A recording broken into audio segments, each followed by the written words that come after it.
wabarakatuh. Waalaikumsalam warahmatullahi wabarakatuh. Ya, kita bertemu lagi di mata pelajaran pendidikan Pancasila bersama Bapak Panupal. Hari ini pertemuan ke-6 untuk bab harmoni dalam keberagaman.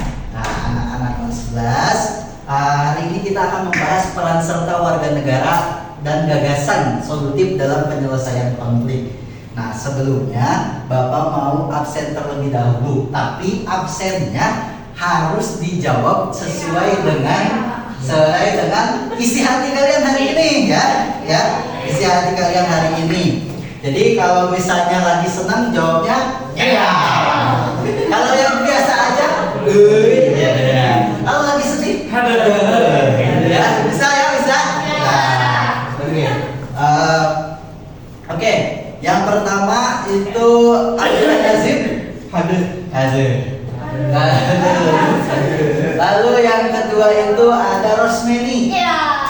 Habis Rosmeni itu ada Tiara. Habis itu ada Tori. Habis itu ada Sahrul Anas. Ada Wafa. Ada Zelda. Ada Santi. Jadi jawabannya bermacam-macam ya. Tapi kita harus belajar dengan semangat. Nah, supaya lebih semangat dan lebih hikmat serta berkah, mari kita mulai pembelajaran dengan berdoa. Dipimpin oleh KM-nya, Tori. Ya. Silakan. Duduk siap. Siap. Oke, sebelum belajar mari kita berdoa menurut agama dan kepercayaan masing-masing. Berdoa mulai. Berdoa selesai. Ya, sudah selesai. Nah, di pertemuan ke-6 hari ini kita akan membahas terkait dengan penyelesaian konflik sebagai ujung dari bab ini. Adapun capaian pembelajaran dan juga tujuan pembelajarannya bisa kalian baca dan lihat. Tapi utamanya kita hari ini berusaha untuk mencari solusi dari konflik-konflik sosial yang sudah pernah kita pelajari pada pertemuan-pertemuan sebelumnya. Nah, untuk itu Bapak mau memberikan pertanyaan pemantik terlebih dahulu. Nah, bisa dibaca. Apakah Anda pernah menemukan, melihat, atau bahkan terlibat dalam konflik sosial di masyarakat atau di lingkungan kalian? Nah, silahkan kalian tuliskan jawabannya pada sticky note di sini. Ya, tuliskan jawabannya. Sini sticky note. Bagi-bagi ya. Nanti kalau sudah, tuliskan sebanyak-banyaknya. Tuliskan sebanyak-banyaknya yang pernah kali. Nanti kalau sudah ke depan tempelkan ke Bapak. Bapak di sini sekarang jadi cosplay dulu sebagai ini dulu, mading dulu. Ayo. Kemarin saya berantem sama Sahrul. Berantem sama Sahrul. Apa? Bapak ini pertanyaan Bapak. Boleh nanti ke sini. Ya. Bentrok sama ormas. Ya, tulis. Boleh sebanyak-banyaknya.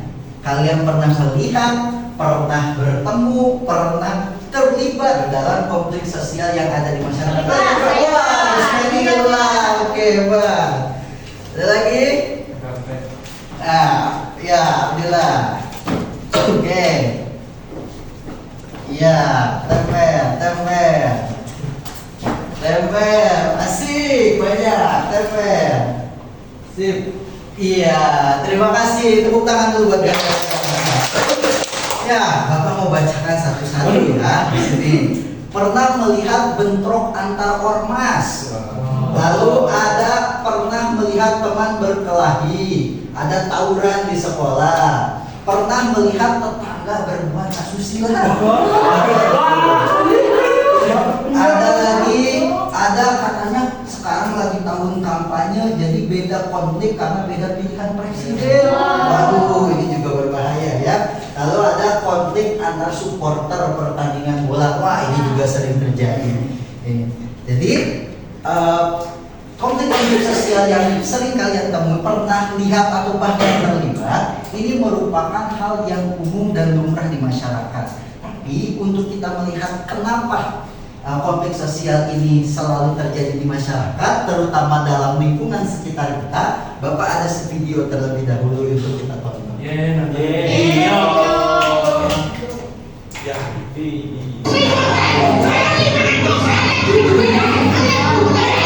antar tetangga kerap muncul dalam kehidupan sehari-hari.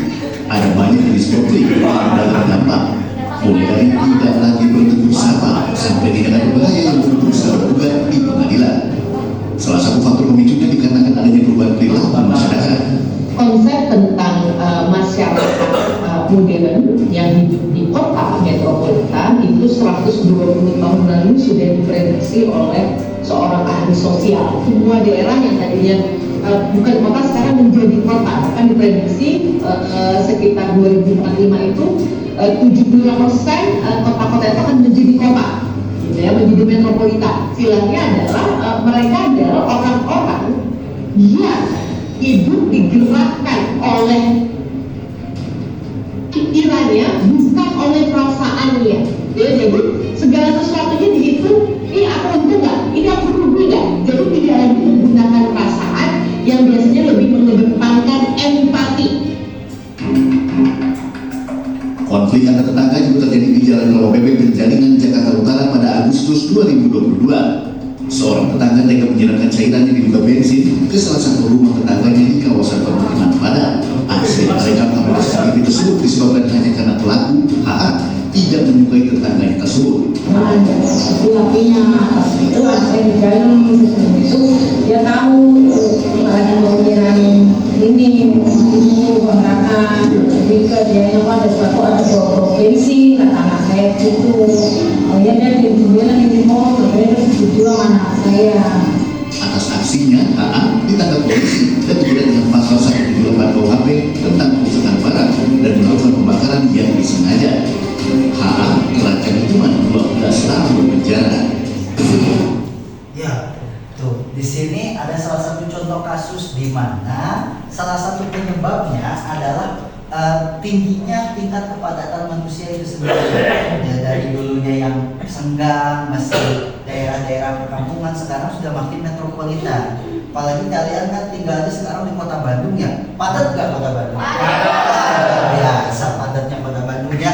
Nah, tadi ada kata kunci di sana bahwa orang-orang itu sekarang berpikir lebih ke arah kepada logika saja. Ini untung nggak buat saya? Ini rugi nggak buat saya? Nah, perilaku tersebut harus diminimalisir dengan menggunakan empati kita sebagai sesama warga negara. Coba sekarang kalian lihat teman sebangkunya.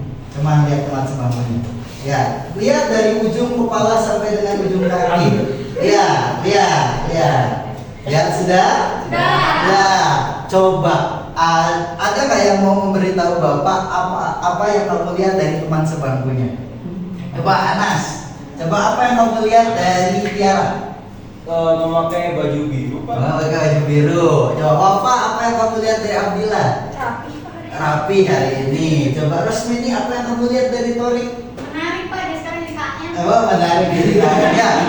Apapun yang kita lihat, kita perlu perhatikan dan tanamkan kepada diri masing-masing bahwa kita sama-sama manusia, sama-sama makhluk hidup, terlepas dari kekurangan dan kelebihan kita. Tapi kita sama-sama tinggal di bumi ini, maka konflik itu harus dihindari.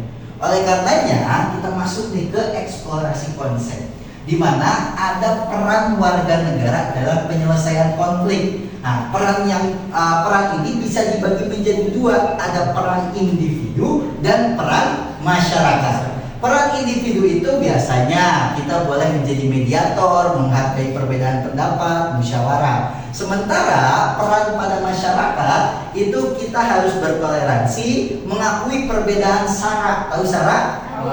Suku, ras, dan agama. Lalu ada juga penegakan hak. Nah, kita sebagai warga negara Indonesia yang terdiri dari berbagai suku bangsa, ada juga lembaga adat. Nah, ini kalian harus tahu bahwa kita kan tinggalnya di Jawa Barat. Tapi kalau kita main ke daerah-daerah lain seperti Aceh, Aceh itu punya yang namanya gampong. Gampong itu adalah suatu kesatuan kampung dalam masyarakat adat yang juga punya cara untuk menyelesaikan konfliknya. Lalu misalnya di Sumatera Barat ada nagari. Nagari. Nah, Nagari itu ada biasanya punya lembaga adat namanya kerapatan masyarakat adat, di mana masyarakat di sana kalau terjadi konflik antar lingkungannya, antar warga di sana, itu biasa bermusyawarah terlebih dahulu. Nah, inilah hebatnya masyarakat kita. Jadi masyarakat kita itu sebenarnya sudah terbiasa guyup, ramah, tentram. Jadi karena ada perubahan yang mungkin dengan kepadatan penduduk, nilai-nilai tersebut hilang dan perlu kita tegakkan kembali. Nah, sekarang kita masuk ke ruang kolaborasi. Nah, untuk ruang kolaborasi saya mau membagi kelompok. Nah, kelompoknya menjadi 3. Tugas kita adalah yuk kita meneliti tentang konflik sosial yang pernah kamu temui dan buat infografiknya. Nah, saya mau membagi 3 kelompok. Oke, 3 kelompok itu berarti yang pertama itu mungkin Santi, Zelda, dan Rosmini. Lalu ada Tori, Sahrul, dan Tiara, serta Wafa dan Nabila. Oke, nah ini ada LKPD-nya. Silakan kalian kerja kelompok dulu. Siap?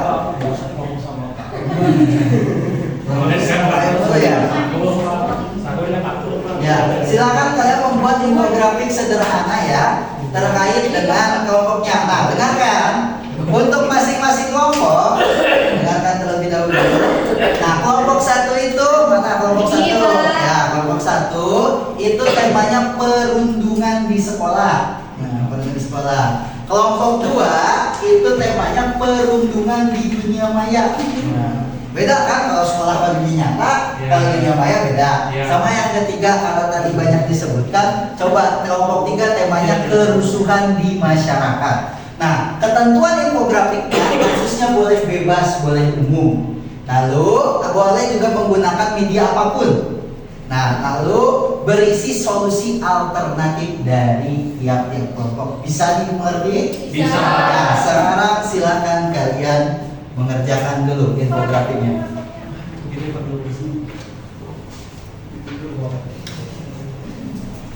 Oke, sudah? Ya.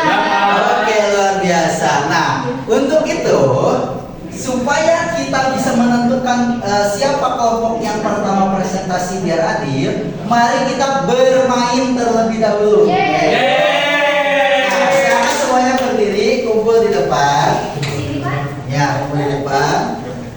Nah, melingkar bersama Bapak.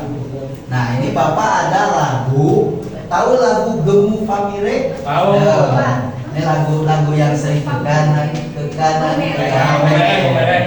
Ya, nih ini ada pulpen dari Bapak. Kalian putar pulpennya. Nanti pulpen yang pertama berhenti itu berarti dari kelompok pertama yang presentasi. Bisa? Bisa. Oke. Oke, sambil kita putar ya.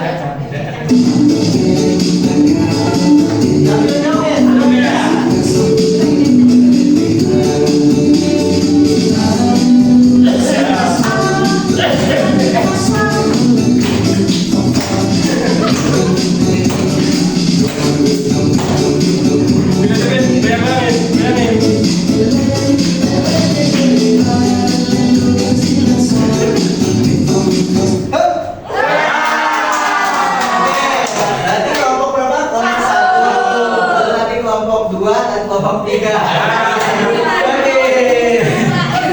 Oke, siap. Terima kasih. Silakan kelompok 1 untuk ke depan untuk menyampaikan apa yang telah diselesaikan oleh kelompok 1. Oke, silakan. Bismillahirrahmanirrahim.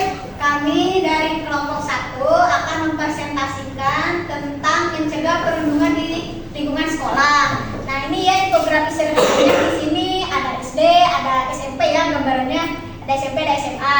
Nah, mencegah perundungan di sekolah yaitu ada Kementerian Pemberdayaan Perempuan dan Perlindungan Anak atau PPAD memberikan rekomendasi bagi satuan pendidikan guna mencegah perundungan di sekolah. Perundungan dapat menyebabkan anak mengalami trauma berat dan cedera fisik. Adapun jumlah aduannya ini yang terbanyak itu di tahun 2017 sebanyak 129 kasus. Ada dampak perundungannya ini dan ini rekomendasi dari PPAD-nya. Sekian dari kelompok kami. Oke, terima kasih. Lanjut kelompok 2. Ya. Ya, jadi kelompok 2 di sini ada saya, Tiara, Sanu dan juga Torik. Di sini gambar infografis kelompok kami. Yang pertama ada datanya korban cyberbullying itu jadi kebanyakan perempuan 43 dari 100 dan laki-laki 32. Nah, ini datanya berdasarkan data Kementerian Pemberdayaan Perempuan Perlindungan Anak di tahun 2022 November. Lalu bentuk cyberbullying bisa dalam bentuk mengirimkan pesan menyakitkan, ada juga dengan membuat akun palsu, akun fake akun, membajak, mencuri identitas dan lain sebagainya, dan juga yang paling parah itu dengan mengirimkan gambar yang terlibat dalam percakapan seksual. Upaya pencegahannya dari kelompok kami yaitu dengan cara menggalakkan edukasi terhadap anak dengan menggunakan internet yang baik, melakukan literasi, memblokir konten perundungan, dan juga melatih pekerja sosial untuk pendampingan dalam menggunakan sosial media. Mantap. Ya, oke. Nah, karena berhubung waktu Bapak sudah mau habis, jadi kita hentikan dulu presentasinya. Nanti kita lanjut di pertemuan selanjutnya ya untuk kelompok 3 ya. Oke. Ya, baik. Untuk begitu kita langsung masuk ke dalam sesi kesimpulan. Ada yang mau memberikan kesimpulan dari pertemuan hari ini? Saya para. Iya, boleh Bapak. Mungkin sedikit kesimpulan hari ini yang bisa saya ambil, apapun kondisinya mau di masyarakat, sekolah ataupun di dunia maya harus dilaksanakan, harus diselesaikan dengan baik-baik, tidak dengan emosi, harus dengan kepala dingin. Oke, mantap luar biasa. Ya, mungkin cukup sekian pembelajaran pendidikan Pancasila pada pertemuan hari ini. Nanti kita lanjut lagi di pertemuan selanjutnya, dan saya ingatkan bentar lagi kalian ujian akhir semester. Nanti ya Bapak kirimkan soal-soal terkait dengan latihan untuk ujian akhir semester. Yes, ya. Oke, mungkin cukup sekian. Kita tutup dengan berdoa. Silakan Torik. Duduk siap. Siap. Setelah mengikuti pembelajaran, mari kita berdoa di dalam hati mulai. Berdoa selesai. Ya. Baik, terima kasih. Wassalamualaikum warahmatullahi